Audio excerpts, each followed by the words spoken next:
Halló, góðan daginn, ég heiti Leo og ég er að kynna Juan Julio Garcia eða Garbo. Mér var sagt fyrir löngu að áhugaverðar sögur gerast bara við þá sem geta sagt frá þeim. Ég held eftir að kynnast hans sögu, þá held ég að það sé rangt. Því hann sagði ekki söguna sína, heldur einhver annar. Og hann hafi mjög áhugavert líf og mér langar að segja ykkur frá því. 14. febrúar 1912 fæddist Juan Julio Garcia í Barcelona, Spáni. Móðir hans var íhaldssöm kaþólsk, en faðir hans frjálslyndur. Píolo sjálfur var uppreisnargjarn. Hann hætti í skóla 16 ára eftir deilur við kennara. Hann sinnti ýmsum störfum eins og að reka kvikmyndahús og læra dýrareikun. Píolo var tvístæður á milli tveggja öfgaafla, fasisma og vinstri sósíalista.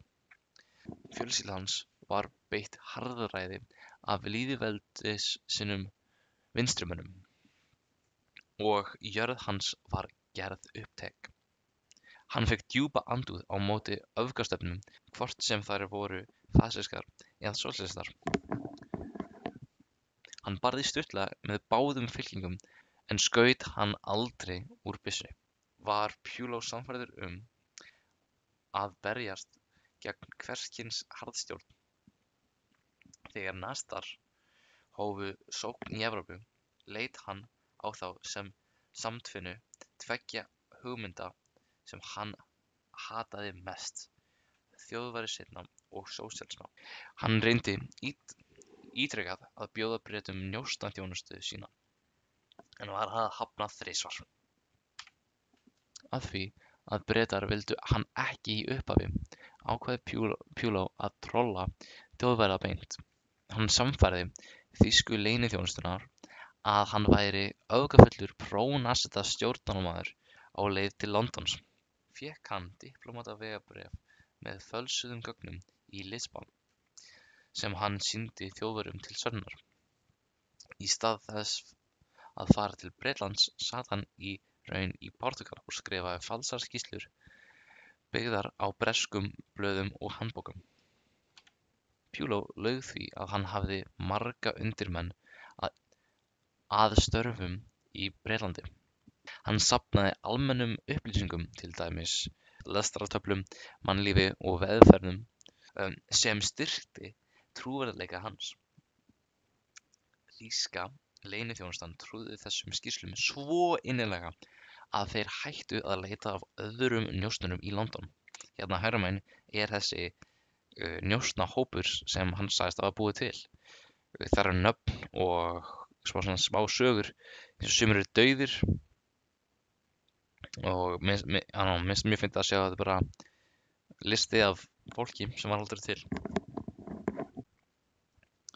Eitt af fyndnustu hlutum í mínum mati sem Píolo Garcia gerði var að þegar nasistarnir komu út með Enigma-kóðann, sem er mjög þekktur fyrir að vera einn af flóknustu og erfiðustu kóðum búnir til í seinni heimsstyrjöldinni, þá sem njósnari fyrir, núna segi ég njósnari, en hann var í raun njósnari fyrir Bretana, en njósnari fyrir nasistana, þá fékk hann svona eintak af svona til að dulkóða eða decóða, myndi ég, það Enigma-kóðann, sem er fyndið, að því hann var auðvitað að vinna fyrir MI6 og hann gat léttilega bara gefið þessum sem vann hana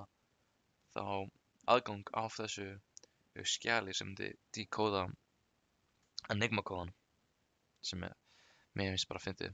Í fyrstu töldu Bretar að alvöru njósnahring Þjóðverja væri að ræða í London.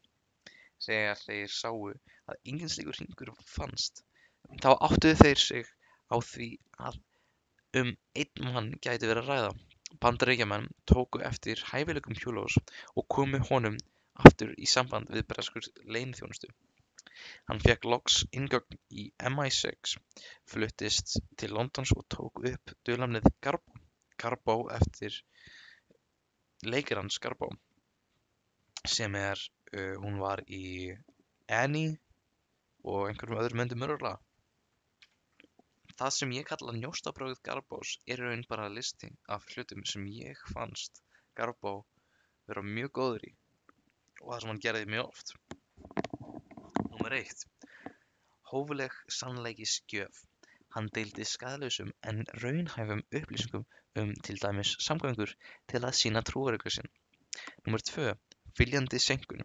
Í stað þess til að koma gagnlegum upplýsingum til Þjóðverja á réttum tíma, sendi hann þær of seint.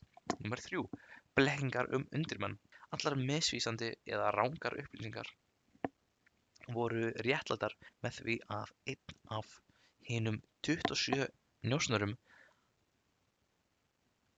hans hefði ruglast eða dáið. Bresk stjórnvöld studdu leikinn, jafnvel með því að birta falsaðar minnisgreinar í dagblöðum. D-dagur og Operation Fortitude. Fyrsta klara. Aðdragandi. Nasistar höfðu áhyggjur af yfirvofandi innrás Bandaríkjamanna í Vestur-Evrópu. Fantómher. Bretar og Bandaríkjamenn bjuggu til falsaðan herdeild með uppblásnum skriðdrekum og fölskum flugvélum sem áttu að vera staddar við Dover, eins og hérna hægra megin einn af þessum blöðru tankum sem 4 menn virðist vera að halda á. Hann staðfesti þessa svikabyssur við þýsku yfirmenn sem urðu sannfærðir að aðalinnrásin myndi berast yfir Dover sund. D-dagur Operation Fortitude. Númer 2. Afleiðingar. Nasistar héldu stórum hluta herafls sínum og öflugum foringjum eins og Erwin Rommel á röngum stað, þannig að árás bandamanna á Normandí var mun árangursríkari. Þetta framlag fékk Garbo Iron Cross verðlaunin beint frá Hitler, án þess að nasistar vissu að hann var í raun að vinna með Bretum. En sumir herforingjar nasistanna byrjuðu að trúa að Garbo væri njósnari. Eftir að stríðið lauk óttaðist Pujol hefnd frá nasistum. Hann falsaði sinn eigin dauða árið 1949 og settist að í Venesúela, rak þar bókabúð og bjó kyrrlátu fjölskyldulífi.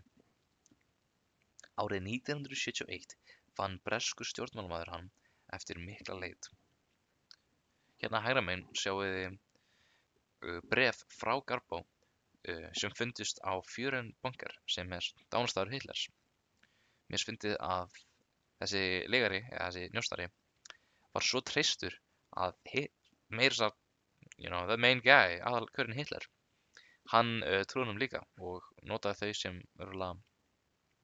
svona vitnisbréf.